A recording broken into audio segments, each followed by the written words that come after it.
Hi, hello. Welcome back to ninth Standard English Medium Social Science classes. In this session, we are going to get the information about History, Chapter number 2, Medieval India and Political Transition. The subtopic, Delhi Sultans. With the departure of Muhammad, his slaves started strengthening their rule in the areas conquered by the Turks. Qutbuddin Aibak, a slave who was very close to Muhammad and enjoyed his confidence, made Delhi the erstwhile capital of Chauhans. As his administration become as a center of Delhi, that is previous it was the capital of Chauhans. The other military generals of Turks who had remained in India accepted Qutbuddin Aibak as their Sultan, so that Qutbuddin Aibak became the founder of Ghulam dynasty or slave dynasty. The rule of Turk, which started by Aibak, was continued by Khilji dynasty, Tughlaq dynasty, Sayyid dynasty, Lodi dynasties till the arrival of Mughals. Here, Delhi Sultans, they provided their administration system, that is from 1206 to 1526 until the arrival of Mughal dynasty. In this, the first dynasty of Delhi Sultans, Ghulam dynasty or slave dynasty. Among that, Ghulam dynasty, they provided their administration system from 1206 to 1290, followed by founder of Ghulam dynasty, Qutbuddin Aibak. He started his administration system, that is 1206 up to 1210. So these are the other rulers: Aram Shah, Iltamash, Razia Sultana, Bharam Shah, Alauddin Masood Shah, Nasiruddin Muhammad, Ghiyasuddin Balban, Kaikubat. So let's come to the Qutbuddin Aibak. So all the people who succeeded Muhammad Ghori in all the places conquered by him in India were his slaves. Among that, Qutbuddin Aibak, who established the Turks' rule in Delhi, was also a slave of Muhammad Ghori, and his successors were also slaves. That is the reason this dynasty is termed as Ghulam dynasty or slave dynasty. Apart from Qutbuddin Aibak, Iltamash, Razia Sultana and Balban are the very important rulers in Ghulam dynasty. Let's come to the Qutbuddin Aibak. Qutbuddin Aibak, he provided his administration system, that is from 1206 to 1210. He laid the strong foundation for the rule of Delhi Sultans. Qutbuddin belonged to a family of Afghanistan Turks and was sold to a Qazi of Nishapur as slave by his guardians. Aibak received education in Arabic and Persian languages and was also trained in archery, horse riding and soldiering. Muhammad Ghori, who was the governor of Ghazni, purchased him as his slave.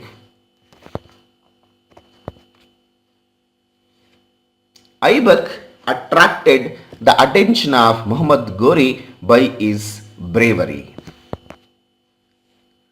He became the overseer of attacks on India after the Second Battle of Tarain. He became the successor of northern India during the period of Muhammad Ghori.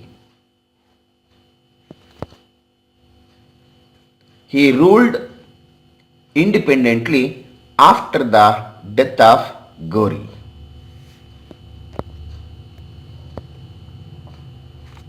Aibak built the Quwat-ul-Islam Mosque in Delhi.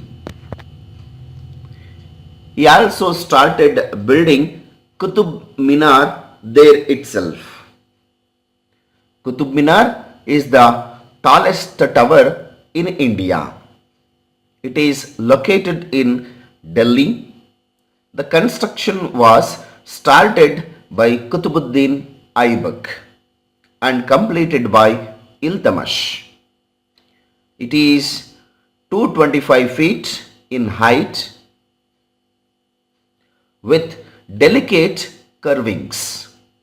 There are 5 floors in the building with steps leading to them.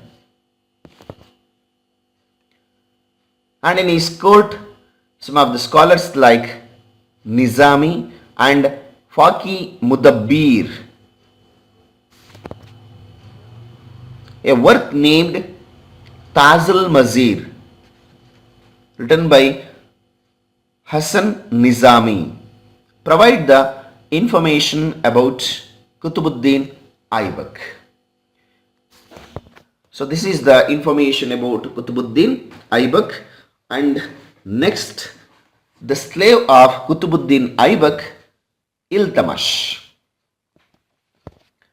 Iltamash, he provided administration system that is after Qutbuddin Aibak, that is from 1210 to 1236. He belonged to a Ilbari family and was a slave of Qutbuddin.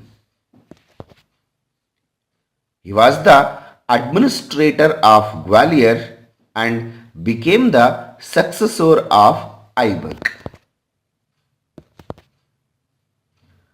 Ghazni's king Tajuddin Eldos and since Nasiruddin Kabacha could not tolerate the ascendance of Iltamash as the Sultan, revolted against him. Iltamash defeated them and then conquered Ranthambore, Mandora, Gwalior, Bhilsa, Ajmer, Benaras and Kanaus.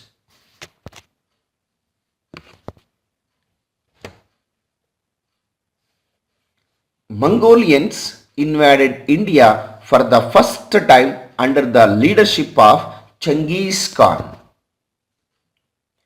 Iltamash made them to retreat successfully. These achievements of Iltamash made the Caliph of Baghdad to issue a letter bestowing administrative power to him. Iltamash is very famous for is administration system.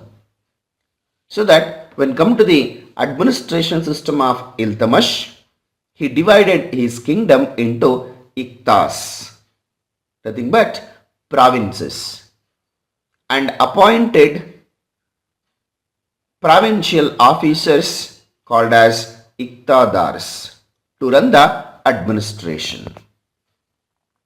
He appointed a group of 40 sardars to advise him in administrative issues. The prime minister and judges used to advise him along with 40 sardars.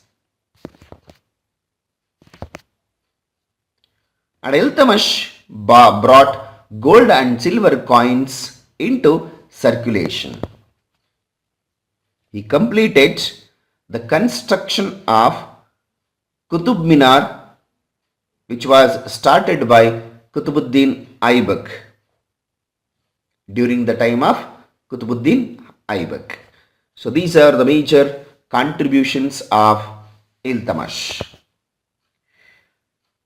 And the next ruler, Razia Sultana. She has provided her administration system, that is from 1236 to 1240. As Iltutmish's son Rukbuddin Firoz was incompetent, so that his daughter Razia Begum became his successor. She was the first woman to ascend Delhi's throne. She earned the title of Sultana and participated in battles dressing as a man. She established her rule from Sindh to Bengal. But fortunately or unfortunately, the provincial officials who were unable to tolerate her rule, because as the part of they have to work under the woman, so that revolted and they killed Razia Sultana. Thus the administration system of Razia Sultana come to an end. Then after Razia Sultana, Ghiyasuddin Balban, he provided his administration system, that is from 1266 to 1287. After becoming the Sultan, Balban controlled the misrule of disobedient Turkish Sardars. He destroyed the Turkish Sardars' evil group, and he controlled the attack of Mongolian and ensured peace and order in his kingdom. He implemented various etiquettes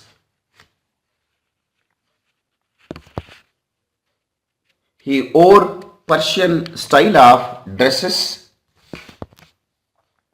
He declared himself as the representative of God. He rebuilt his army with the support of able military generals.